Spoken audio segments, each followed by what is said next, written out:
Baik, kita mulai. Bismillahirrahmanirrahim. Assalamualaikum warahmatullahi wabarakatuh. Innal hamdalillah nahmaduhu wa nasta'inuhu wa nastaghfiruh wa na'udzu billahi min syururi anfusina wa min sayyiati a'malina. May yahdihillahu fala mudilla lahu wa may yudlil fala hadiyalah. Asyhadu an la ilaha illallah wahdahu la syarika lah iqraran bihi wa tauhida wa asyhadu anna Muhammadan 'abduhu wa rasuluh الذي بعث الله للناس بشيرا ونذيرا وداعيا إلى الله بإذنه وسراجا منيرا صلاة وسلاما عليه وعلى آله وأصحابه ومن تبعهم بإحسان إلى يوم الدين أما بعد اللهم انفعنا بما علمتنا وعلمنا ما ينفعنا وزدنا علما يا رب العالمين اللهم اجعل القرآن ربيع قلوبنا ونور صدورنا وجلاء أحزاننا وذهاب غمومنا وهمومنا واجعل القرآن حجة لنا ولا حجة علينا برحمتك يا أرحم الراحمين Amin. Baik, ikhwan akhwat rahimani wa rahimakumullah. Alhamdulillah kita dapat bertemu di sesi kedua dari daurah Arba'in Qur'aniyah. Dan kali ini kita akan masuk hadis kedua, melanjutkan dari pembahasan kitab ini setelah tadi di sesi pertama membahas tentang pengantar dan hal-hal yang berkaitan dengan tata cara menghafal hadis dan juga tentang 40 hadis ya dalam tinjauan sejarah dan juga tinjauan riwayat dan juga tentang hadis pertama yang telah kita lalui. Kita akan baca ke hadis yang kedua dan nanti di syarah ini tentunya saya akan pilih ya, artinya karena keterbatasan waktu jadi tidak semua syarah yang kita baca. Yang paling penting adalah hadisnya dan matanya, lalu nanti syarah saya akan bersingkat atau ambil yang paling inti sehingga nanti tidak yutil waktu, kita memperpanjang waktu yang kita butuh untuk kesesuaian dari bahasan. Baik, bismillahirrahmanirrahim. Al-haditsu tsani, al-muallif Syekh Ahmad Al-Anqar rahimahullah menyampaikan hadis kedua, al-harful wahid min kitabillah bi asyri hasanat. Ya, bahwasanya satu huruf dari kitab Allah itu Al-Qur'an senilai atau setara dengan 10 pahala kebaikan. An Abdullah bin Mas'ud radhiyallahu anhu qala qala Rasulullah sallallahu alaihi wasallam man qara'a harfan min kitabillahi falahu bihi hasanah wal hasanatu bi asyri amsalha la aqulu alif lam mim harfun walakin alifun harfun wa lamun harfun wa mimun harfun. Rawahu at-Tirmidzi wa ad-Darimi wa qala Abu Isa hadza haditsun hasan sahihun gharib. Dari riwayat Abdullah bin Mas'ud bahwasanya dari Rasulullah SAW dia mengatakan barang siapa yang membaca satu huruf dari kitab Allah itu Al-Quran maka baginya adalah kebaikan, dan kebaikan tersebut ya tidak cukup dengan nilai satu kali kebaikan, tapi satu kebaikan tersebut disetarakan dengan 10 kali lipat. Dan Nabi Muhammad SAW tidak mengatakan la aqulu alif lam mim harfun. Di sini diberikan semacam tamtsil atau percontohan bagaimana hitungan pahala yang diberikan bagi para pembaca Al-Quran. Bahwasannya beliau tidak mengatakan bahwasannya alif lam mim ketika kita membaca dalam salah satu awal surah Al-Baqarah ya, dan nanti dianalogikan dengan ayat-ayat yang lain ya, itu hitungannya satu huruf, tapi alif itu satu huruf, lam itu satu huruf, mim itu satu huruf ya, maka di sini nanti akan mendapatkan kurang lebih 30 kebaikan dari masing-masing huruf tersebut. Nah, di sini dari syarah yang terus oleh Syekh Ahmad ada beberapa poin yang bisa kita jelaskan atau kita berikan pembahasan. Di sini ada beberapa bahasan. Pertama, al-ula qad yaqulu qail mal muradu bil harfi hal huwa harful hijai alladhi wa juz'un min al-kalimat ka hamzah wa lam wa mim amil kalimatut tammah ka ha wa dal. Nah, di sini pembahasan harf itu ya, apakah harf itu maksudnya adalah huruf hijaiyah yang itu bagian dari satuannya, artinya nanti di sini ada pembahasan dari sisi tajwid ya. Ya, jadi harf itu dalam tajwid itu apa? Ya, dan juga dari sisi logoh dari bahasa Arab. Harf itu apakah dia ada huruf hijaiyah yang satuan dari hurufnya itu sendiri atau yang sudah terucap menjadi satu kata. Kalau huruf itu kan adalah komponen terkecil dalam kalimat. Kumpulan huruf itu adalah kata. Ya, seperti itu. Ha, dal ini bisa kita namakan nanti asmaul huruf. Ya, asma al huruf. Ya, ini adalah nama-nama huruf. Tapi anwaul huruf, jenis hurufnya itu adalah hamzah, lam. Jadi kita bacanya a, ba, ta, sa, ja, ha, kho, lam, dan la dibaca dengan la. Tapi kalau namanya lam, ini namanya hamzah. Tapi ucapannya nutqul huruf atau ucapan hurufnya adalah a, la, ba, kho, sod, dan seterusnya. Dengan vokal. Nah, kalau asma ini berarti dia sudah menjadi apa namanya dari nama huruf tersebut yang bisa dihukumi sebagai satu kata di dalam bahasa Arab. Nah, yang dimaksud oleh hadis ini ya, apakah yang dimaksud tadi adalah tadi huruf hijaiyah dari sisi notoknya, dari vokalnya, ya ini vokal ya, atau dari penamaan ya, nama yang ini terhitung dalam satuan kata, gitu ya.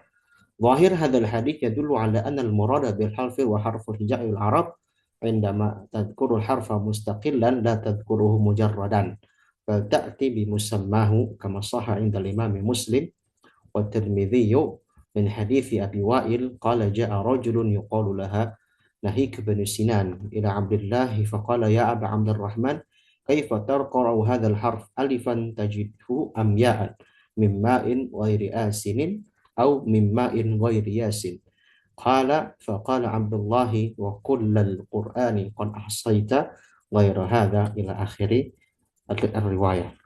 Zahir hadis ini menunjukkan bahwasannya ya, ini yang dimaksud adalah harful hijab. Artinya huruf hijaiyah yang satuan tersebut tidak disyaratkan atau tidak diharuskan dengan nama asmaul hurufnya tersebut. Gitu ya. Dan apa namanya? Di sini juga disampaikan dalam salah satu riwayat yang diriwayatkan dari hadis Abi Wa'il, ada seseorang yang bernama Nahik bin Sinan, dia bertanya kepada Abdullah, maksudnya sini Abdullah bin Mas'ud, ya, menanyakan cara baca suatu huruf ya di dalam satu ayat, tepatnya di surat Muhammad ayat 15. Yang ditanya adalah kata asinin, ya, mimma'in ghairi asin. Nah, seperti itu. Nah, di sini beliau mengatakan kamu membacanya huruf ini dengan alif atau dengan ya, ya, dengan alif atau dengan ya. Nah, lalu di sini kata Abdullah bin Mas'ud, dia menjawab dengan apa namanya mimma in ghairi. Belum menjawab dengan hamzah atau maaf dengan alif. Ya, maksudnya di sini hamzah apa alif yang terbaca dengan kata asinin, bukan dengan yasinin. Tapi nanti dalam pembahasan riwayat ya, bahwasanya memang dua kata ini nanti diakomodasi dalam qiraat sab'ah ya. Ada mimma in ghairi asinin, ada mimma in ghairi yasinin. Nah, di sini eh, apa namanya? Beliau mengatakan di sini dimaksudkan bahwasanya harful hija di sini adalah satuan huruf tersebut. Jadi maksudnya harful hija yang terhitung sebagai hitungan satu pahala dalam bacaan Quran itu adalah tidak cukup dengan nutqul huruf, tapi juga dengan asma'nya atau dengan nama huruf tersebut. Dan ketika kita membaca ya huruf-huruf dalam Al-Quran, kita juga mengucapkan dengan asma'nya, dengan namanya, bukan dengan vokalnya saja. Tadi sedikit saya ralat ya, bukan dengan nutqul huruf, bukan dengan vokal, tapi dengan nama. Ya, dengan nama seperti itu. Jadi misalnya kita membaca alif lam mim, atau misalnya yang paling terpanjang untuk huruful muqatta'ah, huruf-huruf yang terputus ya, yang berada di Fawatihus Suwar, menjadi kekhususan Al-Quran, seperti yang paling panjang di Maryam, kaf ha ya ain shad, kita tidak membaca dengan kahaya aso. Kahaya aso ini adalah vokal, ya, nutqul huruf. Tapi yang dibaca adalah asmaul huruf. Nah, hitungan asmaul huruf di sini adalah hitungan satu huruf itu sendiri, gitu ya, hitungan huruf itu sendiri. Jadi yang maksud adalah huruf hija yang terbaca dengan namanya, seperti itu. Pembahasan yang dibahas terkait hadis tersebut. Nah, kita mungkin langsung ke faidah ya dari hadis ini. Sebagian para ahli qiraah dan juga ahli fikih ya, ketika mereka mendapati ada sebagian kata dalam Al-Quran yang ketika ada perbedaan riwayat atau perbedaan qiraah itu menambah huruf, ya, menambah huruf. Ya, jadi misalnya satu qiraah, anggaplah di kata tersebut ada 5 huruf, tapi di qiraah lain ya itu ada 6 atau sampai 7 huruf.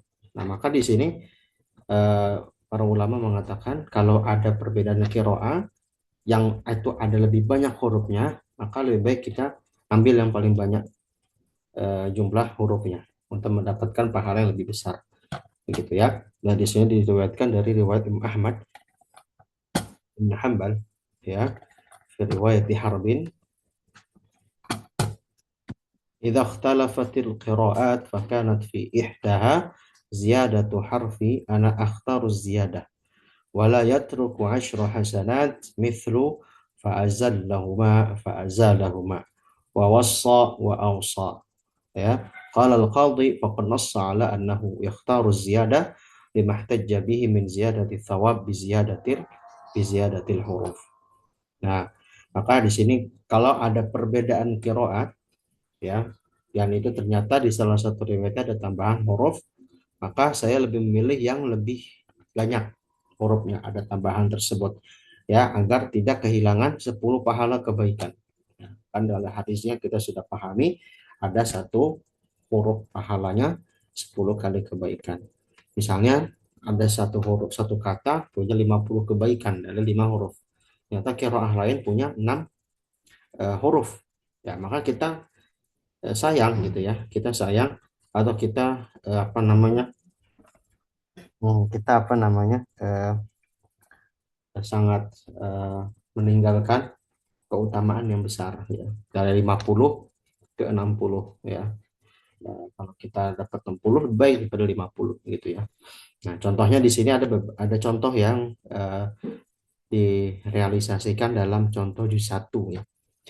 Fa'azallahuma di ayat Al-Baqarah ada yang berbunyi fa'azallahuma syaitanu anha fa'akhrajahuma mimma kana fi. Ya, sebagai riwayat tadi seperti riwayat Ibnu Katsir, ya, Ibnu Katsir Al-Makki, Imam Nafi', ya, itu juga membaca fa'azallahuma. Ya, fa'azallahuma. Di sini dia menambah dengan alif, ya. Menambah dengan alif. Bukan fa'azal tapi fa'azal, ya. Itu ada perbedaan. Lalu juga wawassa, ya, dengan wa'ausa. Ya, ada tambahan hamzah qata di depannya dengan meniadakan tasydid. Ya, gitu kan. Kan hakikatnya tasydid itu, ya, yang satu hurufnya sakinah, yang satu berharokat. Ya, jadi kalaupun dia tasydid walaupun ganda, tapi salah satunya dia huruf mati, ya, huruf yang tidak bervokal. Berbeda dengan misalnya ada tanda mad. Mad walaupun dia sebagai tanda dari tanda mad, tanda panjang yang tidak terbaca dengan vokal-vokal harokat, ya, kecuali dengan huruf sebelumnya, dia terhitung sebagai huruf yang bisa menambah pahala 10 kebaikan. Nah, maka ketika ada ayat seperti ini misalnya wa ausa biha, ini seperti di dalam riwayat Warash Nafi', di mushaf Nafi', ya, Ibnu Katsir juga sama mencadang ausa, ya, ausa dan ausa. Nah, ini adalah dari sisi perbedaan qiraat. Jadi kalau misalnya kita ada yang pernah mempelajari qiraat, ya, atau kita pernah mendapatkan kesempatan membaca ayat tersebut dan qiraat tersebut karena pahala yang lebih banyak, ya, maka kita dahulukan banyak. Tapi di sini menjadi catatan kritis, ya, tentunya memang ini tidak lepas dari namanya hukum talfik qiraah, ya, mencampur adukan qiraah. Ini ada salah satu materi yang pernah saya buat di daurah beberapa tahun, ya. Jadi talfik qiraah itu kasusnya berbeda dengan talfik dalam fikih, ya, dalam hal ibadah. Talfik itu kita campur aduk, ya. Misal tadi contoh yang disampaikan oleh pensyarah, ya, dan penulis yaitu Syekh Ahmad, ya, bahwasanya beliau mengatakan dari riwayat Imam Ahmad kalau kita bisa menambah atau mengganti, bukan menambah, mengganti riwayat yang setidaknya lebih banyak hurufnya, maka kita bisa dahulukan. Tapi dalam perspektif al-qiraah, ya, ternyata dia perlu penyesuaian atau perlu pandangan khusus, ya. Karena ada kalanya bacaan tersebut tidak ada di riwayat yang kita sedang baca. Misal kita membaca dengan riwayat Hafs an Asim, ya, Thariq Syatibiyah. Ini adalah bacaan yang standar internasional ya untuk saat ini, lebih tepatnya setelah masa eh, kekuasaan Turki Utsmaniyah ya, karena Utsmaniyah ketika itu melegalkan bacaan Hafs sebagai bacaan resmi negara dan tersebar ke berbagai negara Islam ya, termasuk Indonesia atau Nusantara ketika itu. Nah, sebelum itu kan kiroah yang tersebar adalah Abu Amr ya, Abu Amr dan semisalnya. Nah, tapi sebagian daerah sekarang seperti di Maroko, di Libya ya, itu kiroahnya dengan kiroah nafi' riwayat Warsh. Ada sebagian kecil daerah yang tidak pakai hafs. Nah, di bacaan hafs itu sendiri untuk contoh kata ini kita makanya fa'azal lahuma.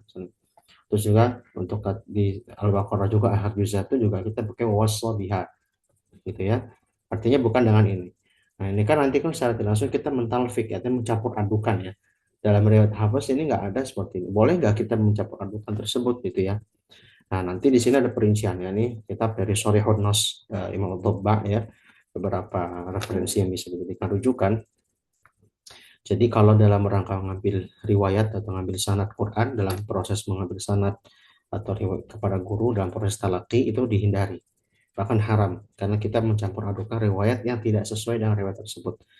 Karena semua jalur riwayat itu sudah diabsahkan atau telah ditetapkan kemutawatirannya ya.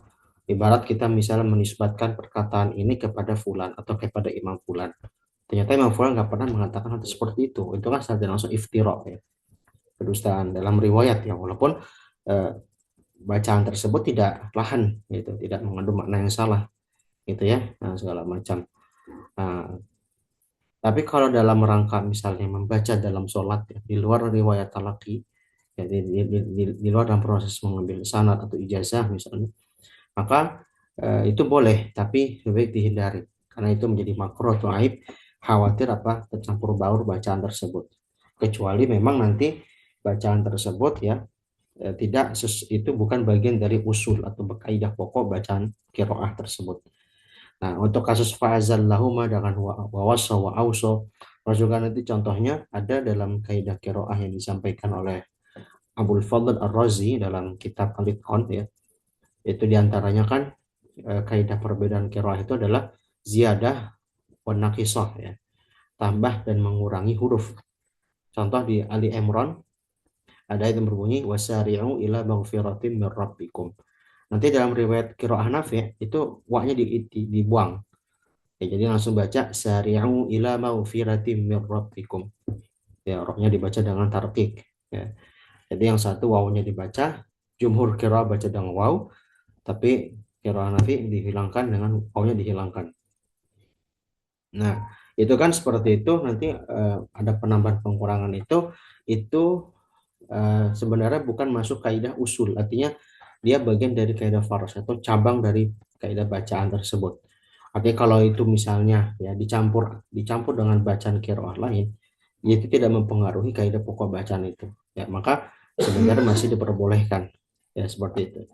Maka kalau kita mau apa ideal dan kita lebih mengetahui lebih lanjut ya kita mempelajari riwayat Hafs dengan baik ya, dengan tajwid. Kita belajar tajwid itu adalah kita secara tidak langsung mempelajari riwayat Hafs ya dengan di hadapan guru baik secara teori ataupun praktek.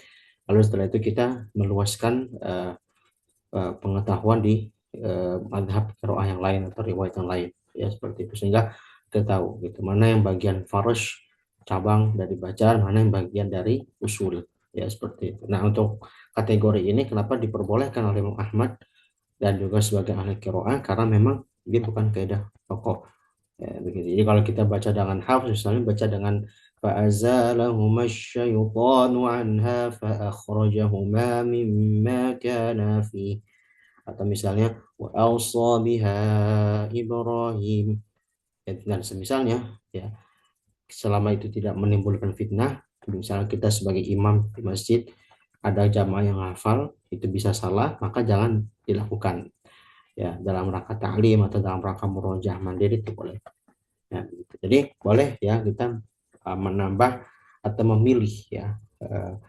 kosakata yang huruf lebih banyak dari qiraah lain selama tadi tidak berkaitan dengan pokok ini ya pokok riwayat atau qiraah tersebut ya tidak pengaruh ya. qiraat, pada kaidah usul qiraat atau pokoknya. Kalau itu bertentangan dengan kaidah usul ya, karena dia ternyata ada hal-hal yang tidak bisa dicampur, itu harus dihindari. Ya, seperti itu. Oke, itu faedah ya terkait hadis yang ini. Nah, kalau yang singkat ringkas itu di poin-poin bawahnya, tapi sudah terbahas ya. Baik, seperti itu. Oke, berikutnya kita masuk hadis ketiga. Al-hadis tsalits, syafaatul Quran di ashabihi yaumil qiyamah. Syafaat Quran bagi para ahlinya, bagi para sahabatnya. Ya, jadi kata sahib, nanti maksudnya orang yang senantiasa berinteraksi ya. Bagaimana kita punya sahabat, kita sering sekali dia chatan dengan dia, ya, bertemu dengan dia dan semisalnya, ya maka Quran pun juga punya sahabat ya dari kalangan manusia yaumul qiyamah. An Nabi Umamah Al-Bahili radhiyallahu anhu qala sami'tu Rasulullah sallallahu alaihi wasallam yaqul iqra'ul Qur'an fa innahu ya'ti yaumil qiyamah syafi'an li ashabi. Riwayat dari Abi Umamah Al-Bahili radhiyallahu anhu qala sami'tu Rasulullah SAW, aku mendengar Rasulullah SAW mengatakan, Iqra'ul Quran, bacalah Al-Quran, fa innahu ya'ti yaumul qiyamah, karena sesungguhnya dia akan datang pada hari kiamat, syafi'an li ashabi, sebagai pemberi syafaat bagi para ahlinya atau bagi orang yang senantiasa berinteraksi dengannya. Ada faedah dari sisi ilmu hadis ya, apa namanya, dari sisi periwayatan ya, dari sisi periwayatan tahammul riwayat, tahammul artinya mengambil riwayat ya. Kalau ada kata sami'a ya, sami' itu dan semisalnya, ini berarti khabarnya tuh validnya tidak perlu dilakukan lagi, pasti dijamin dia sahih ya, pasti dijamin sahih ya. Beda kalau misalnya sekedar qala Rasulullah ya, qala Rasulullah sebagai naratif ya. Kalau sami' itu ini dalam tahammul ya, tahammul riwayat, proses dalam pengambilan riwayat ya, dalam ilmu hadis utamanya, ini adalah tingkatan yang paling utama ketika kita mengambil riwayat dari seorang poros riwayat tersebut. Jadi kalau hadis poros riwayatnya dari Rasulullah SAW. Ya, saya mendengar Nabi mengatakan, berarti dia memang penepasang kuping banget, memasang kuping banget untuk eh, yang dikatakan Nabi, atau dalam keadaan sedang bermajelis ya, sedang dalam keadaan bermajelis ya, Nabi sedang mengisi pengajian. Lalu setelah itu beliau Abi Umam Al-Bahili di antara sahabat Nabi yang hadir mendengar itu dan mencatat itu dan menghafalkan hal itu.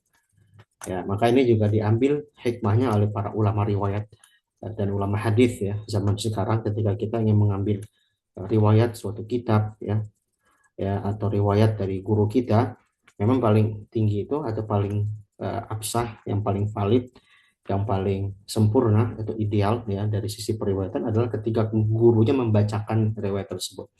Nah, seperti saya sekarang sedang mempraktekkan hal ini. Saya membacakan kitab ini dan hadis ini ya, itu dalam rangka apa, samaan ya, artinya samaan artinya antum dan antuna mendengar apa yang saya bacakan ya, seperti itu. Nah, tahapan kedua juga bisa nanti qiraah ya, qiraah. Berarti nanti muridnya membacakan kepada guru. Itu tingkatan yang di bawah sempurna, artinya masih cukup ideal, tapi di bawah hal tersebut. Nah, begitu. Maka hadis-hadis Nabi SAW yang redaksi sami itu pasti memiliki derajat yang diakui kesahihannya dan memiliki tingkat tahammul atau tingkat proses pengambil riwayat yang paling valid. Ya, seperti itu.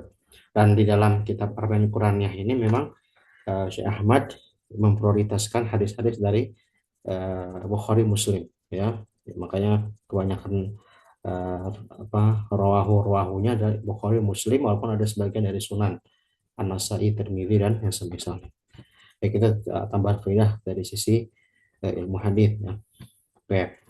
Di sini ada sedikit ta'liq ya. Kalau di matan yang satu lagi yang saya sudah share ya di grup ya, itu ada yang matan itu biasanya ta'liq itu hanya bagian yang paling ringkas ya. Jadi di bawah matan langsung ta'liq, ini inti dari bahasan tersebut. Nah, tapi syarah yang lebih detailnya ada di kitab ini. Maka saya dalam kitab ini sebagai pelengkap ya.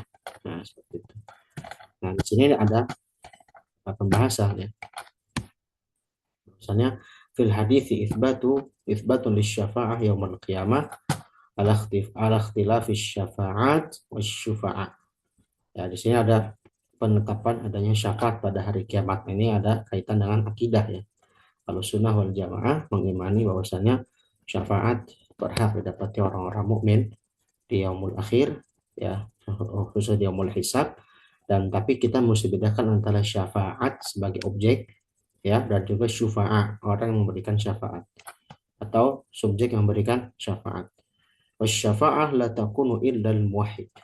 Nah, syafaat itu diperoleh ya oleh orang-orang yang muwahhid, artinya orang-orang yang bertauhid. Itu kita semua insya Allah yang beriman kepada Allah dan tidak mensyirikannya.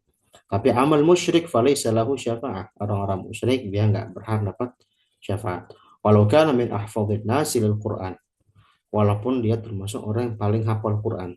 Memang ada orang musyrik hafal Quran, ada, bahkan banyak ya. Di antaranya kalangan orientalis ya. Orang-orang yang mengkaji tentang studi ketimuran. Asalnya orientalis itu kalau dalam perspektif akademik barat ya, maka ada orang-orang yang mempelajari ketimuran. Ya, oriental itu kan dari dunia timur. Nah, dunia timur itu berarti kawasan Asia dan yang semisalnya, yang awal tujuannya untuk mempelajari hal-hal yang berkaitan dengan budaya, sosial budaya. Ya. Tapi semakin perkembangan zaman, ternyata dunia orientalis ini tidak hanya lagi berkembang pada masalah sosial budaya, tapi juga mengkaji tentang pemikiran dan ideologi keagamaan. Dan di dunia timur, Islam adalah agama yang paling besar berkembang. Ya, maka corak orientalis ya, maka istilah bahasa Arabnya mustasyrikin ya, mustasyrikin ya. Orang-orang orientalis itu mereka kecondongan sekarang mempelajari hal-hal yang bersifat keislaman gitu ya. Di antara mereka banyak yang menghafal Quran ya, bahkan di dalam sejarah kemerdekaan kita, negeri kita di Indonesia, ada seorang tokoh pejuang atau ada tokoh bukan pejuang, maaf, ada tokoh penjajah ya yang itu nanti wafatnya diperdebatkan ya di kalangan para sejarawan Indonesia tentang status keimanannya. Dia seorang diplomat Belanda yang ditugaskan untuk apa namanya mengadakan studi antropologi ya, mempelajari tentang kultur, sosial, budaya dan juga etnik yang ada di tanah Aceh yang saat itu sulit ditaklukkan oleh Belanda ya. Nah, pendekatannya bukan dengan militer, tapi dengan studi, dan akhirnya beliau mencari titik hal yang paling krusial tentang kekuatan beragamanya orang-orang Aceh. Ya. Maka namanya Senok Horgronya. Ya. Senok Horgronya inilah yang diutus oleh Belanda untuk akhirnya belajar ke Mekah. Ya, pada saat itu kan belum ada visa. Ya.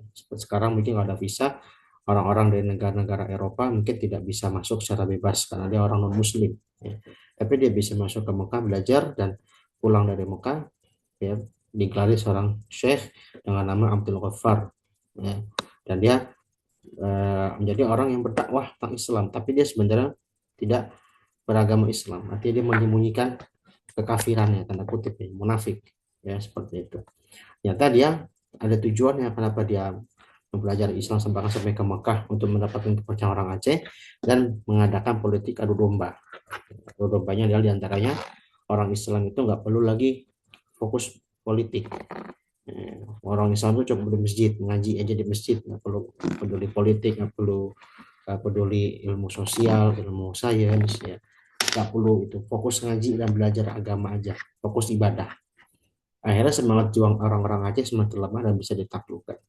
Nah, di situ dari cerita tersebut kan nanti ada pembahasan yang lebih diperdebatkan ya. Ternyata ada yang mengatakan sejarawan Indonesia dan mengatakan Senakor Goronya dengan nama Abdul Ghaffar itu dia masuk Islam ya, setelah dia mungkin mempelajari lebih lanjut dan segala macam. Ada yang mengatakan tidak, dia tetap dalam kekafirannya walaupun dengan casing Islam. Nah, itu sudah terjadi pada zaman dahulu dan sekarang pun juga sama ya. Nah, maka menghafal Quran itu bahkan bisa dilakukan oleh orang-orang kafir sekalipun gitu ya, walaupun mereka keterangan tambahan apa, mereka li'anna amalu qad habita fid dunya bisababi syirk ya, mereka tetap saja amalan terputus dan tidak akan dapat keberkahan. Maka nanti hadis yang kita akan terangkan tentang keutamaan menghafal Quran itu nanti jangan cukup dari sisi menghafal lafaz Ya, karena kalau menghafal lafaz, selama orang itu punya kekuatan intelek yang cukup ya, IQ yang tinggi, dia bisa menghafal. Ya, karena Quran itu bahasanya indah. Nah, begitu ya. Seperti itu. Maka orang-orang musyrik walaupun dia hafal Quran, walaupun dia bisa bahasa Arab ya dan segala macam, maka dia tidak bisa masuk ke dalam surga dan juga tidak mendapatkan syafaat. Yaitu dari sisi taklik ringkasnya. Nah, di sini ada beberapa hal yang perlu kita tambahkan kembali. Eh, ini tentang definisi Quran yang sebenarnya sudah disampaikan di sebelumnya ya. Dan kita sebagai seorang muslim ya, berakidah Ahlussunnah wal Jamaah juga harus tahu ya definisi Al-Quran itu apa. Ini nanti di sebagian kitab-kitab ulumul Quran itu eh, hanya beda redaksi tapi intinya sama ya. Intinya sama. Yaitu kalamullahil munazzal ghaira makhluk, yaitu kalamullah yang turun yang bukan makhluk. Ya, ini penegasan ya. Ghaira makhluk ini setelah ada fitnah Mu'tazilah, maka kita berikan keterangan ini agar tidak jatuh dalam fitnah Mu'tazilah. Minhu bada wa ilaihi yaud, darinya kita mulai dan kepada kita akan kembali. Mulai ya sebagai pedoman hidup dan kita kembali ya, artinya tadi ya kalau kita terus nanti berinteraksi dengan Al-Quran, maka Al-Quran akan menjadi syafaat. Nazala bihi min indi rabbil alamin, dan diturunkan dari sisi Tuhan Maha Semesta Alam, itu Allah Subhanahu wa taala. Ar-Ruhul Amin ahadil malaikatil muqarrabin Jibril qawiyil makin ala khatamin nabiyyin wa mursalin nabiyina Muhammadin sallallahu alaihi wasallam fi 23 sanah mabadu'an bi suratil Fatihah wa makhtuman bi suratil Nas. Ya, artinya diturunkan oleh malaikat Jibril kepada Nabi Muhammad selama waktu 23 tahun, dimulai dari Al-Fatihah dan itu langsung ke Nas. Ini definisi secara teknis ya, definisi secara teknis. Nah, nanti ada beberapa definisi lain yang berkaitan dengan apa namanya hakiki ya dan misalnya. Baik, nah di sini eh,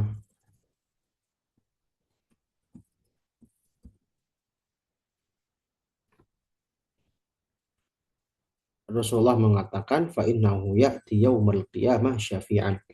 Al-Quran akan menjadi syafaat baginya.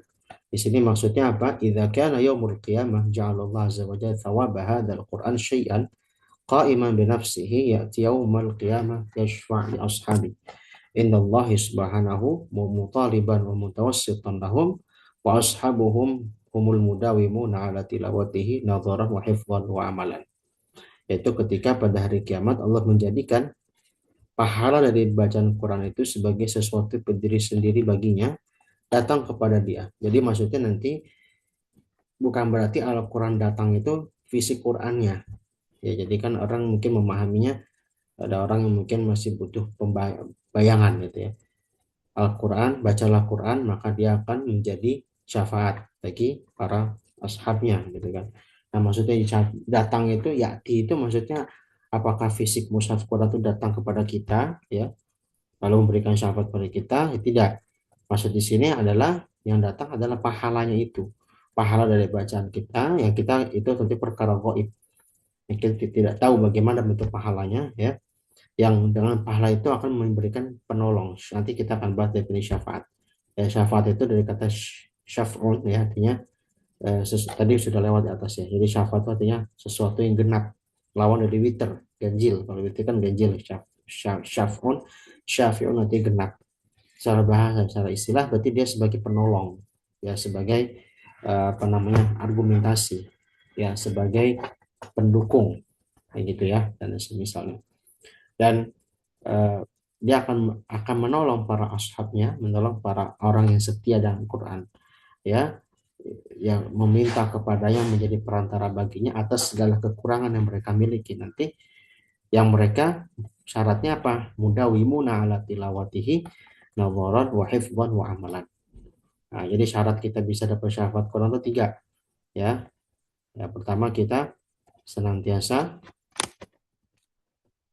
tilawah, senantiasa tilawah. Tilawah itu asalnya justru dengan mushaf atau membaca dengan mushaf. Nadzoran berarti membaca dengan mushaf, membaca dengan mushaf ya. Lalu yang kedua adalah senantiasa menjaga hafalan. Nah, yang ketiga, senantiasa mengamalkan dalam keseharian. Nah, ini adalah syarat kita mendapatkan syafaat dari Al-Quran pada hari kiamat. Ya, jadi tilawah, hafalan, dan amal. Kalau kita ada salah satu tidak bisa, misalnya hafalan ya, maka bagaimana? Yang penting kita punya kategori dawam. Dawam itu senantiasa. Ya, jadi yang dimenangkan nanti adalah kekonsistensinya, senantiasanya itu. Ada orang yang mungkin yang sulit itu kan biasa poin nomor dua ya, yang sulit ya, karena keterbatasan waktu, karena keterbatasan umur ya, dari semisalnya, maka eh, paling minimal kita senantiasa menjaga tilawah. Nah, amal ini pun juga tantangan karena amal ini ada kalanya kita perlu proses ya, kalau kita perlu proses ya. Amal kita bisa mengamalkan Quran itu kan tidak cukup dengan membaca dan terjemahan, tapi juga apa? Mengkaji ilmu-ilmu berkaitan dengan Quran, misalnya mengamalkan tentang hukum-hukum agama. Di situ kita perlu belajar fikih, ya kan? Kita ingin mempelajari tentang konsep ketuhanan, maka kita perlu belajar akidah dan cabangnya. Kita ingin mempelajari tentang kebaikan perilaku, baik kita perlu belajar adab akhlak. Mempelajari hikmah dari peristiwa orang-orang terdahulu, kita perlu belajar sirah. Nah, mengamalkan juga tantangan. Nah, yang paling utama atau paling mudah kita lakukan tilawah. Nah, maka yang kita usahakan adalah agar Al-Quran menjadi syafaat bagi kita adalah menjaga tilawah tersebut. Oke, nah di sini ada pembahasan yang berikut teks terkait syafaat. Syafaatan. Nah, kalau kita membahas syafaat sedikit sedikit kerana akidah ya, karena di sini membahas tentang konsep syafaat. Syafaatan. Syafaat ada dua jenis. Ada syafaah manfiyah, ya syirkiyah. Yaitu syafaat manfiyah atau syafaat yang ditiadakan. Ya, syafaat yang ditiadakan atau syafaat yang mengandung nilai syirik. Itu apa? Wahiyya allati tatlubu min ghairillahi fima la yaqdiru alaihi illallah ta'ala. Kallati tatlub minal anbiya atau minal malaika atau minus salihin atau asnam. Ini syafaat dari selain Allah. Syafaat. Jadi permohonan ya. Dia pada permohonan syafaat dari selain Allah. Di sini disampaikan seperti dari nabi, dari malaikat, dari orang-orang soleh, atau dari batu-batuan ya, berhala-berhala dan semisalnya. Di sini seperti perkataan ya Rasulullah isfa'li inda rabbik, ya sayyidi fulan isfa'li, ya Ali isfa'li, ya misal minta ke Rasul, baik Rasul masih hidup atau sudah mati, apalagi sudah mati ya, Rasulullah sudah dimakamkan, sudah wafat, kita datang ke makam Nabi, ya Rasul berikan syafaat kepada saya ya, walaupun minta syafaatnya buat untuk kepada Allah Subhanahu wa taala ya. Terus ya Sayyidi fulan isfa'li, atau misalnya minta ke Sayyid, ke orang saleh tertentu, misalnya ada sebagian kalangan dari kalangan mutasawwifin ya, ahli sufi yang ekstrim, yang mereka sampai minta-minta ke orang-orang saleh yang dikeramatkan ya, seperti Syekh Badawi ya, Syekh Jilani, Abdul Qadir Jilani dan semisalnya, atau ke sahabat Nabi, orang-orang Syiah itu biasanya kepada Husain ya, Husain ya, segala macam. Nah, maka ini bisa mengandung kesyirikan ya, karena hal tersebut berdasarkan dalil yang disampaikan dalam Al-Qur'an itu sendiri. Yaitu diantaranya jawabnya adalah di dalam surah Ar-Rum, Allah mengatakan qul lillahi syafa'atu jami'ah ya, katakanlah syafaat itu hanya milik Allah. Rasul itu akan memang memberikan syafaat kepada kita. Al-Quran tadi juga akan memberikan syafaat kepada kita. Tapi itu atas izin Allah dan juga atas kabar yang disampaikan kepada kita. Ada hadis yang panjang nanti dalam Riyadhus Shalihin ya, ketika Nabi itu ketika di Yaumul Hisab, beliau orang pertama yang akan mendatangi Allah Subhanahu wa taala untuk memohon syafaat kepada umatnya. Nabi pun harus merengek-rengek dulu, Nabi pun harus minta dulu, ya, Nabi itu harus mengadukan dulu permohonan tersebut, dan Allah tuh belum tentu mengizinkan, Allah belum tentu memberikan itu secara instan. Artinya Nabi sendiri sebenarnya tidak bisa ya meminta hal itu kepada Allah ya, kecuali dengan permohonan kita langsung kepada Allah. Artinya kita jangan minta kepada Nabi, tapi kita minta kepada Rasul, minta kepada Allah Subhanahu wa taala. Ya seperti itu. Nah, Nabi saja masih butuh apa? ACC bahasa kita, butuh ACC persetujuan dari Allah. Maka seharusnya kita bukan minta kemana Nabi, tapi kita minta kepada Allah Subhanahu wa taala. Ya seperti itu. Nah, begitu pula ada dalil dari surah Ar-Rum ya, ayat 3 ayat ayat yang berikutnya. Maaf, di surah Az-Zumar ya, surah Az-Zumar. Ya, di dalam Az-Zumar dari sama-sama surah Az-Zumar ya. Bedanya yang satu ayat 4, satu 44. Di antara ciri ibadah orang-orang musyrikin terdahulu gimana? Walladzina takhadhu min dunihi awliya'a ma na'buduhum illa liyuqarribuna ila Allahi zulfa innallaha yahkumu bainahum fima hum fihi yakhtalifun innallaha la yahdi man huwa kadzibun kafar. Dan orang-orang yang menjadikan selain Allah itu aulia, yang maksudnya menjadikan selain Allah itu pelindung, menjadikan satu pemimpin-pemimpin selain Allah, yang mereka itu menjadikan berhala, menjadikan orang soleh, nabi itu sebagai sesembahan, ya, masuk orang yang diminta-minta untuk suatu keperluan, mana bodohum illa liyuqarribuna ilallahi zulfa. Ya, mereka dalilnya apa? Kita nggak menyembah mereka, maksudnya nyembah berhala, seperti orang-orang musyrikin Quraisy ya. Mereka menyembah berhala itu bukan berarti mereka nggak tahu Allah. Mereka tahu Allah. Wala in sa'altahum man khalaqas samawati wal arda la yaquluna Allah. Kalau mereka ditanya siapa yang menciptakan langit dan bumi, mereka katakan Allah. Maka secara rububiyah, tauhid rububiyah mereka tuh mereka kuat. Yang mereka tahu pencipta itu Allah. Mereka tahu Allah. Tapi mereka nggak nyembah Allah langsung. Mereka nyembah orang yang dianggap keramat. Ya, dibuatlah patung-patung. Yang patung-patung itu adalah perwakilan orang keramat tersebut. Alasannya adalah mana buduhum illa liyuqarribuna ilallahi zulfa. Kami tidak menyembah mereka kecuali tujuan untuk takarrub kepada Allah dengan mereka. Nah, ini adalah hujah orang-orang musyrikin Quraisy dan juga orang-orang musyrik yang juga terjadi ya hingga zaman ini gitu ya seperti itu. Nah, maka ketika kita misalnya mengajukan syafaat kepada orang-orang tersebut bahkan kepada Rasulullah tersebut yang Rasul tidak punya kuasa atas hal tersebut kecuali Allah izinkan dan dari riwayat yang disampaikan Imam Nabi yang menyebutkan syafaat ya kita mintanya kepada Allah ya Allah berikan pada kami syafaat dengan perantara nabimu. Jadi jangan langsung mintanya ya Rasulullah tapi kita minta Allahumma syfa' lana ya bi syafaatin nabi jika misalnya kalau kita mau doa ya Allah berikan kita syafaat dengan syafaat nabi. Jadi kita mintanya kepada Allah dulu karena Allah lah yang punya kuasa dan punya ridho bukan kita kepada Rasulullah. Kalau kita Rasulullah mengajukan kepada Allah ya seperti itu karena kalau begitu kita berarti ada permohonan kepada selain Allah Subhanahu wa taala. Nah, ini kalau orang yang mengetahui hal ini dan menyengaja hal tersebut, maka dia khawatirkan keislamannya bisa batal. Ya, tapi kita juga tidak boleh serampangan untuk menghukumi orang musyrik atau kafir dari kalangan kaum muslimin yang tidak mengetahui hal ini. Ya, misalnya ke kuburan, mereka datang-datang ke orang-orang soleh, kuburan orang soleh. Ziarah kubur itu sunnah, mengunjungi orang-orang soleh itu sunnah. Ya, mendoakan mereka juga sunnah. Mereka butuh doa kita, bukan kita doa minta kepada mereka. Ya gitu. Kita mendoakan mereka itu adalah hal yang utama. Ya seperti itu.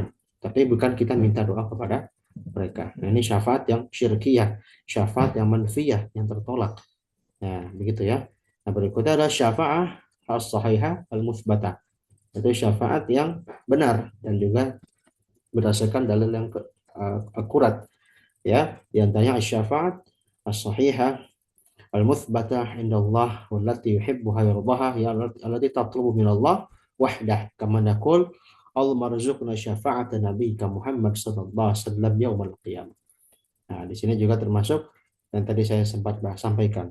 Jadi syafaat sahihah berarti syafaat memang kita mohon kepada Allah. Jadi permohonannya itu langsung kepada Allah dahulu dengan misalnya syafaat apa yang kita ingin minta. Nah, itu baru setelah itu kita sampaikan setelah permohonan kepada Allah. Jadi kita awal dengan Allahumma atau dengan Rabbana, bukan dengan nama makhluk. Kalau nama makhluk saya Rasulullah itu nama makhluk, berarti kita memohon kepada makhluk. Ya Syekh Abdul Qadir Jailani, jadi kita berarti mohon kepada Syekh Jailani, ya makhluk. Ya, atau kita minta ya Kiai Fulan, ya Habib Fulan, gitu kan? Atau misalnya berarti itu kita mohon kepada makhluk.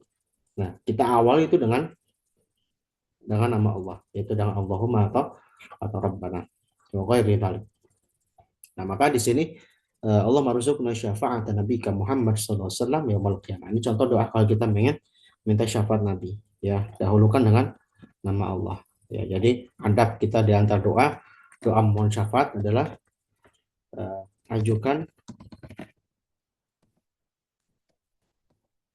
doa syafaat kepada Allah di awal, bukan apa namanya di akhir, ya, atau kepada nama makhluk, ya, seperti itu.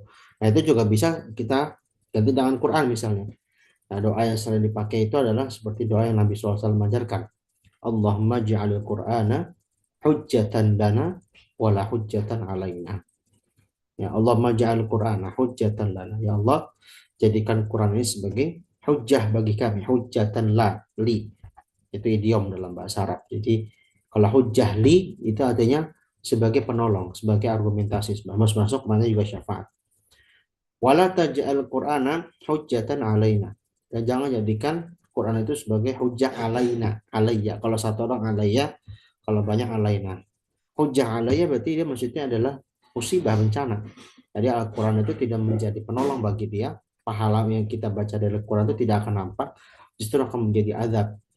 Ya, biasanya banyak faktor ya, karena niat, ya, atau karena dia baca Quran tapi nggak memperhatikan tajwid juga termasuk.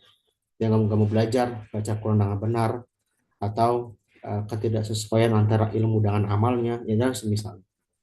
Nah, itu doa yang kita bisa baca memohon syafaat dari Al-Quran. Ya, misalnya dengan doa yang ini bisa Allah marzuq nabi syafaat syafaati qiraatil Quran yaumal qiyamah. Itu bisa. Atau dengan doa Allah maj'alil Qur'ana hujjatan lana wala hujjatan alaina. Ya Allah, jadikan Quran sebagai penolongku bukan sebagai pendorongku. Ya, atau sebagai pemberi syafaatku bukan sebagai pemberi ancaman bagiku. Gitu ya. Nah, dalil yang menerangkan tersebut banyak, di antaranya surah Az-Zumar tadi, ya, qul lillahi syafa'atu jami'an. Syafaat itu adalah bagian dari apa namanya? Ketetapan Allah semata, ya, adalah hak prerogatif Allah Subhanahu wa taala. Berikut al-hadits ar-rabi'. Mathalul mu'minil ladzi yaqra'ul Qur'an wal munafiq. An Nabi Musa al-Asy'ari radhiyallahu anhu qala qala Rasulullah sallallahu alaihi wasallam mathalul mu'minil ladzi yaqra'ul Qur'an mathalul uturujjah rihuha thayyibun wa ta'muha thayyibun wa mathalul mu'minil ladzi la yaqra'ul Qur'an mathalut tamrah la riha laha wa ta'muha hulwun wa mathalul munafiqil ladzi yaqra'ul Qur'an mathalur raihanah rihuha thayyibun wa ta'muha murrun. ومثل المنافق الذي لا يقرأ القرآن كمثل الحنظلة ليس لها ريح وطعمها مر. رواه مسلم والبخاري واتفقا بلفظ الفاجر بدل المنافق. Hadis dari Abu Musa al-Asy'ari yang menerangkan tentang permisalan orang yang membaca Al-Quran, ya, atau permisalan interaksi orang yang membaca Al-Quran. Di sini disampaikan Nabi SAW mengatakan perumpamaan orang-orang yang membaca Al-Quran, orang-orang mukmin membaca Quran. Di sini kita bisa langsung ke beberapa penjelasan di bawah, ya, biar langsung disampaikan. Pertama, masal mukmin di bawah dulu. Masal mukmin, perumpamaan orang-orang mukmin yang membaca Quran itu seperti utrujah. Ya, utrujah itu, ya, riuha thayyibun wa ta'muha thayyibun.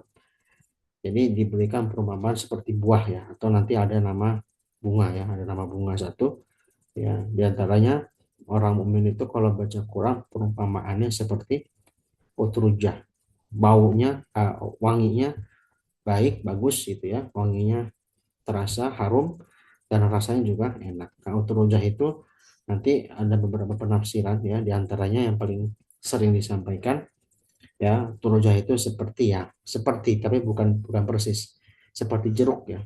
Nah, bisa lihat gambarnya di Google atau di semacam itu. Turujah itu mirip seperti jeruk, ya, tapi dia bukan jeruk murni yang kita kenal seperti kita sekarang, ya. Dia buah memang khusus ada di kawasan Timur Tengah khususnya, ya, hampir mirip seperti jeruk. Nah, itu kurang lebih turujah seperti itu.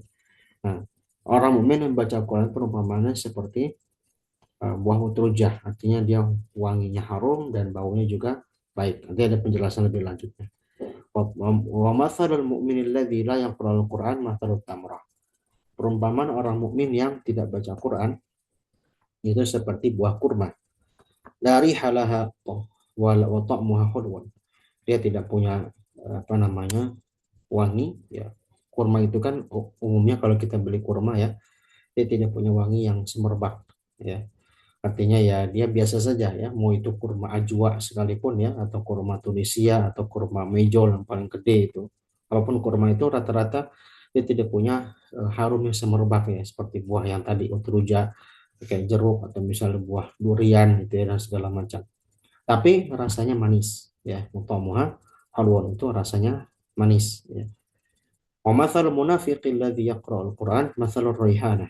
Raihanah thayyibun wa ta'muha murran. Nah, perumpamaan orang munafik. Kalau tadi dua perumpamaan orang mukmin. Ada yang satu mukmin baca Quran seperti utruja, ada mukmin yang tidak baca Quran seperti tamroh. Nah, cara orang munafik. Orang munafik baca Quran. Nah, kenapa di sini pakai perumpamaan orang munafik bukan orang kafir? Karena orang kafir yang hakiki pasti dia nggak baca Quran. Ya, orang kafir hakiki pastinya nggak mau baca Al-Quran. Kalau orang munafik, dia kan muka dua, ya, muka dua. Jadi mungkin dia secara zahirnya Muslim, secara zahirnya dia beriman, tapi sebenarnya hakikatnya dia kafir, ya, yang menyimpan dengan kafiran itu. Ya, maka di sini pakai perumpamaan munafik karena munafik kita memungkinkan secara zahir dia melakukan amaliah-amaliah orang-orang mukmin, termasuk baca Quran, gitu ya. Wa matsal munafiqil ladzi yaqra'ul Quran matsal raihanah. Nah, seperti perumpamaan orang munafik yang baca Quran seperti raihanah. Ini nama bunga raihanah. Rihal thayyib, wah, secara wanginya semerbak, tapi rasanya pun juga pahit. Ya, rasanya pahit. Wa matsalul munafiqil ladzi la yaqra'ul Quran, dan perumpamaan orang-orang munafik yang tidak baca Quran seperti kamatsali hamdalah. Seperti hamdalah, buah hamdalah laisa laha rihun wa ta'muha murrun. Dia nggak punya wangi dan juga nggak punya rasa yang enak ya. Nah, di sini juga diberikan keterangan ya, al hamdalah nabatun yamtaddu al ardi kal ya, dia berikan seperti gambarannya seperti detik itu kayak semangka, tapi semangka yang lebih kecil ya. Tapi dia bukan semangka seperti semangka. Sebagian penafsiran juga ada mengatakan dia seperti buah maja. Buah maja ya, maja itu kan pahit ya, rasanya pahit, dan buah yang apa istilahnya banyak tidak disukai orang ya, seperti itu. Baik, nah di sini ada beberapa penjelasan ya terkait faidah-faidah yang kita bisa dapatkan. Jadi di sini ada pembelajaran bahwasanya Nabi SAW ada kalanya menyampaikan suatu hikmah itu dengan permisalan, dengan tamfil ya, permisalan. Nah, ini adalah diantara metode pengajaran Nabi dan juga metode penyampaian wahyu ya. Dalam Al-Qur'an banyak sekali Allah Subhanahu wa taala menyampaikan hikmah-hikmah itu dengan perumpamaan tamfil ya. Matsalul ladzina yunfiquna amwalahum fi sabilillahi kamathali habban Jadi menyampaikan perumpamaan permisalan itu bukan suatu hal yang tabu atau suatu hal yang terkesan basa-basi, enggak. Tapi itu justru untuk memudahkan para pembelajar dan juga para penyimak memahami apa yang disampaikan. Gitu ya. Lalu juga eh, di sini juga disampaikan ya bahwasannya eh, di sini disampaikan dua hal. Jadi kenapa masing-masing buah tadi ya masing-masing buah tadi itu diberikan perumpamaan dengan dua hal, dari wanginya dan juga dari baunya. Maaf, dari wanginya dan juga dari rasanya. Nah, di situ ya eh, ada di sisi balaghah, ada sisi balaghah ya. Jadi di sini untuk rih ya, untuk rihnya tadi, maaf, tadi untuk rihnya itu kan berarti wangi. Wangi itu dipermisalkan ya seperti kiroahnya atau amal zahir. Ya, jadi kan setiap perumpamaan ini ada rihnya, itu wanginya, ada ta'amnya. Ta'am itu adalah rasanya. Ya. Nah, rihnya itu ya, ini adalah tamsil ya atau majaz ya, nanti dari uh, qiraatul Quran itu sendiri. Artinya qiraah itu amal zahir. Ya, amal zahir. Ya, amal zahir. Nah, sementara ta'am yaitu adalah rasa ya, rasa ya, ta'am itu adalah eh, iman ya, iman yang dimiliki seseorang. Iman. Artinya dia amal batin, ya amal batin. Ya, maka di sini nanti yang menjadi aspek utamanya atau menjadi penentu kebaikan orang tersebut di antara empat golongan ini adalah dari rasanya dia itu, dari aspek batinnya itu yang akan menentukan, bukan dari sekedar amal zahir. Maka seperti tadi orang yang mukmin, ya orang yang mukmin dia perumpamaan seperti utrujah, ya secara rih apa ya, karena memang dibaca Al-Quran itu memberikan ketenangan bagi pembaca dan pendengarnya, bahkan berefek kepada kesehariannya, pada aktivitasnya dan manfaatnya bagi masyarakat. Ya, to'amnya artinya hal batinnya adalah keimanan dia itu memang bagus juga, karena amal yang baik itu ada kala juga didukung dari iman yang terpatri dalam dirinya. Sementara ada orang mukmin yang nggak baca Quran, di sini nanti dalam syarahnya saya persingkat ya. Saya berikan penjelasan langsungnya. Jadi ada orang mukmin yang nggak baca Quran. Maksud sini layak Quran bukan berarti nggak baca sama sekali. Dalam kondisi sedang tidak baca Quran, atau orang yang mungkin baca Qurannya males-malesan. Ya baca Quran sebulan sekali misalnya. Ya baca Qurannya pas nunggu Ramadan gitu ya. Atau dia baca Quran yang di luar wiridan dia. Ya, jadi ada orang mukmin yang baca Quran dalam sehari itu hanya mencukupkan dari wiridan dia. Berarti wiridan itu berarti seperti zikir pagi sore ada baca kursi, Al-Ikhlas sampai An-Nas. Itu wiridan. Nah, itu bacaan Quran yang sudah rutin. Tapi yang di luar itu yang bukan rutin artinya bacaan apa namanya? Bacaan yang dari mushaf atau bacaan tartib dari juz yang dia baca secara urut dari mushaf, itu dia tidak baca secara terus menerus ya. Artinya mungkin dalam kondisi sedang futur dan segala macam. Maka dia secara tidak langsung ya, dia kondisinya menurun dari kondisi yang sebelumnya. Dia nggak ada wanginya. Kenapa? Mungkin dalam kondisi nggak baca Quran, dia tidak memberikan efek yang baik, minimal dari apa? Efek bacaannya dia. Nah, gitu ya. Karena bacaan Quran itu kan bisa memberikan manfaat bagi dia ataupun orang lain. Atau ketika dia tidak baca Quran dan dia misalnya dia sedang mengajar orang, dia lupa dengan bacaan yang dia baca atau dia lupa dengan hafalannya sehingga manfaatnya berkurang. Ketika dia mengurangi bacaan Quran dia, yang Indonesia bacaan Quran dia, kualitasnya pun juga akan berkurang. Maka dia tidak ada wanginya itu nggak terasa gitu. Wanginya nggak semerbak sebagaimana utrujah tadi. Tapi rasanya tetap manis. Kenapa? Karena dia punya iman. Ya, dia punya iman. Dia punya Islam yang menjadikan kekuatan bagi dirinya. Nah, orang munafik dia baca Quran. Ada orang munafik baca Quran, berarti ya tadi zahirnya orang orang Muslim ya menyimpan kekafiran dalam dirinya dengan berbagai tujuan ya, di antara untuk menjaga aman ya seperti orang-orang munafik Madinah pada zaman Nabi hidup atau orang-orang orientalis ya. Mereka bisa baca Quran misalnya, tapi mereka itu hakikatnya hanya kiroahnya saja yang wangi. Memang wangi, bacaan Quran itu wangi ya, memberikan manfaat. Dia mungkin bisa berteori ya, dia mungkin bisa melakukan penelitian, dia bisa memberikan manfaat karya-karya akademik ya. Ya, walaupun nanti ada karya akademiknya mungkin juga kontroversi, tapi rasanya pahit karena dia nggak punya iman. Nah, apalagi orang munafik yang tidak baca Quran, ya, secara nggak ada bacaannya yang bisa mewangikan bacaan tersebut, dan juga dia nggak punya iman. Nah, itu adalah hadis yang menerangkan keutamaan hal tersebut. Maka di sini yang kita perlu tekankan adalah seminimalnya kita berada di golongan yang kedua. Ya, golongan kedua itu berarti adalah orang yang walaupun tidak baca Quran dalam kondisi tertentu, dan memang ada kalanya kita bisa tidak baca Quran dalam waktu tertentu, yang dimana Imam Nawawi punya bahasan khusus dalam At-Tibyan ya. Ada kalanya yakhtalifu bainal ashkhas. Ada kalanya nggak semua orang tuh bisa fokus mengaji, terutama ketika bulan Ramadan nanti.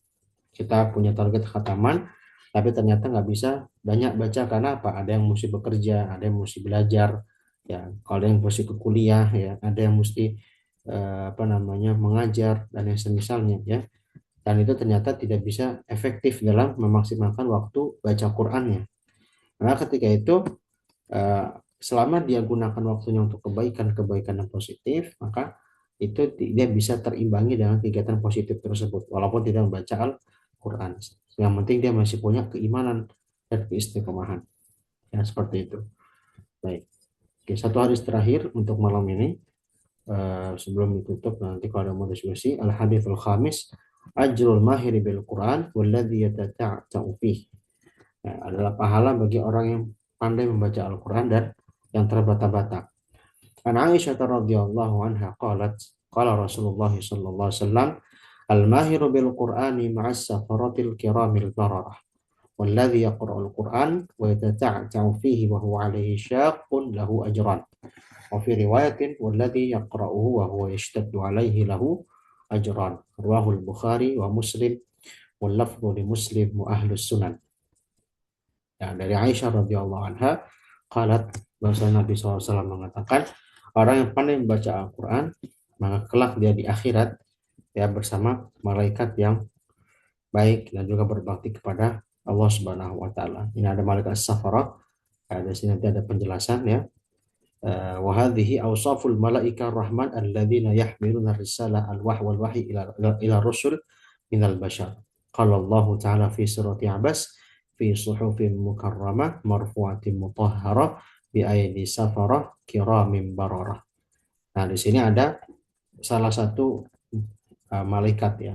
Jadi salah satu ragam tugas malaikat yang diantara malaikat khusus ya yang mengemban wahyu ya, yang itu nanti dia sebagai perantara dari Allah Subhanahu wa taala, lalu juga dia sebagai pemikul wahyu ya, yang itu nanti disampaikan ke Jibril atau dari Jibril kepada manusia adalah malaikat Safarah, malaikat yang memikul wahyu ya, yang menuliskan atau mencatat wahyu yang disampaikan Allah kepada malaikat Jibril atau malaikat Jibril menyampaikan kepada Anbiya war Rasul. Jadi adalah malaikat yang memikul risalah ya dan wahyu.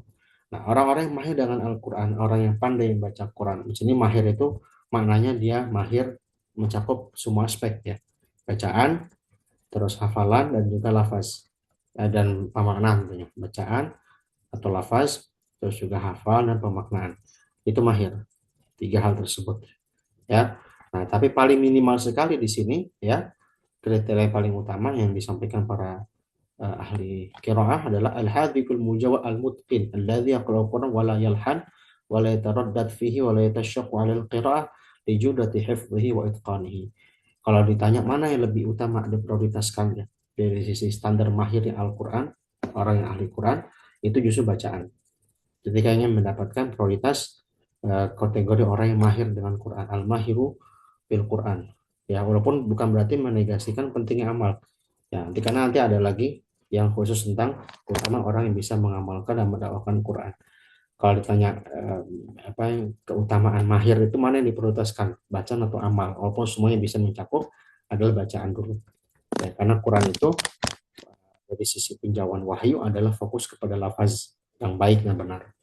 Ya, apalagi tinjauannya nanti balasannya bersama ma'as safaratil kiramil bararah sama malaikat wahyu. Nah, ini berarti kan bersanding dengan sesuatu yang apple to apple gitu ya. Apple to apple yang saling berkaitan. Gitu. Orang yang mahir Al-Quran pandai membaca, malaikat safarah, berarti mereka yang mencatat wahyu dan menyampaikan wahyu. Sama-sama punya keterkaitan dalam penjagaan wahyu dalam sisi lafaz. Nah, gitu ya. Walladzi yaqra'ul Qur'an wa yatata'ata'u fihi. Nah, kalau tadi orang yang pandai membaca Quran berarti sama malaikat safarah. Sementara yang terbata-bata. Nah, yang terbata-bata di sini saya langsung saja. Yang terbata-bata itu nanti ada pembahasan terkait eh, pahala yang didapatkan darinya. Ayat terbata-bata itu dia adalah yataraddat fi tilawati wa li dha'fi hifdhihi wa qiraatihi. Terbata-bata itu bukan sekedar orang yang bacanya masih apa namanya masih belum bagus atau belum sempurna hurufnya. Itu salah satu indikasi. Tapi juga disampaikan oleh para ulama di antara terbata-bata termasuk orang yang masih lemah hafalan. Ya, belum mungkin ya. Nah, belum mungkin hafalannya. yataraddadu fi tilawatihi wallahu li dha'fi hifdhihi wa qiraatihi. Jadi dia terlalu banyak ngulang-ulang bacaannya karena memang lemah hafalannya, lemah bacaan. Dua hal tuh ya. Jadi ya itu lemah hafalan, lemah bacaan. Jadi memang fokus kepada lafaz. Jadi hadis ini menerangkan tentang kompetensi seorang qari dari sisi lafaz, ya, atau dari sisi bacaan. Maka dia mendapatkan ajro dua pahala. Dua pahala di sini maksudnya bukan dua kali lipat, ya. Dua pahala itu nanti ya maksudnya eh, misalnya dia membaca lafaz tersebut ya, lafaz tersebut eh, ada kelirunya, misalnya hurufnya masih kurang tepat atau misalnya hafalannya masih belum mungkin ya, karena dia mengulang-ulang tersebut ya. Mengulang tersebut tentunya dia mendapat pahala double dari bacaan yang diulang dari huruf tersebut. Tapi maksudnya ajron di sini pahalanya itu ada dua jenis. Nah, gitu. Jadi pahalanya satu adalah pahala qiraah, ajrul qiraah atau ajrul tilawah ya, ajrul tilawah ya. Yang kedua adalah ajrul juhud. Nah, itu pahala dari usaha dia, usaha dia gitu ya. Jadi bukan maksudnya kalau baca memang kalau dia mengulang dua kali bahkan bukan harus orang yang ini ya, bukan harus orang terbata-bata ya. Sebagian para salaf masuk Rasulullah ketika sholat malam mereka bahkan ada yang mengulang-ulang satu ayat sampai sahur ya, karena merenungi ayat tersebut. Ketika kita mengulang satu ayat itu kan berarti kita mengulang huruf itu berkali-kali, maka pahala juga otomatis berlipat ya. Tapi ini maksudnya jenis ya, jenis. Jadi kalau misalnya yang dikatakan berlipat pahalanya dari orang yang terbata-bata bukan dari tilawahnya, tapi dari jenis pahalanya. Nah, gitu. Ya, jadi dia ada dari sisi tilawahnya, dia berusaha baca dan ada dia mau baca, apalagi kalau bacanya dia ulang-ulang untuk memungkinkan hafalan ataupun memungkinkan bacaan, makhrajnya, sifat hurufnya dan misalnya, dan pahala dia mau berusaha. Nah, kalau ditanya berarti yang mana yang lebih utama? Tentunya mahir ya. Bukan berarti orang yang yata itu pahala lebih besar ya, karena keutamaan bisa bersanding dengan malaikat safarah kiramil bararah ini hanya dapat oleh orang yang mahir gitu ya. Nah, ini kita tidak bisa dapatkan di dunia dan pahalanya tentunya tidak sebesar dengan orang yang dilipatkan dengan dua jenis pahala tadi. Baik, begitu ya untuk majelis kita malam ini. Semoga bermanfaat apa yang disampaikan dan semoga Allah istiqomahkan kita dalam berinteraksi dengan Al-Quran dan semoga kita bisa bertemu lagi di sesi berikutnya insya Allah ta'ala. Baik, sebelum tutup ada yang mau didiskusikan? Fadhlu.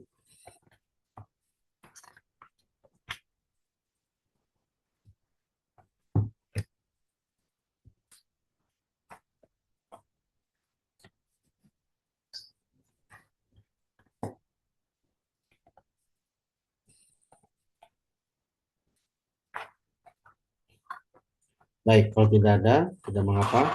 Kita bisa lanjutkan pertemuan berikutnya. Itu insya Allah kalau memang di pertemuan langsung tidak ada yang diskusikan, boleh juga disampaikan di grup ya. Karena WA sudah dibuka izin chat peserta untuk menyampaikan diskusi ataupun hal-hal yang diperkenankan di dalam grup. Insya Allah itu saja. Sallallahu Nabi Muhammad. Subhanakallah bihamdik. Asyhadu an la ilaha illa anta astaghfiruka wa atubu ilaik.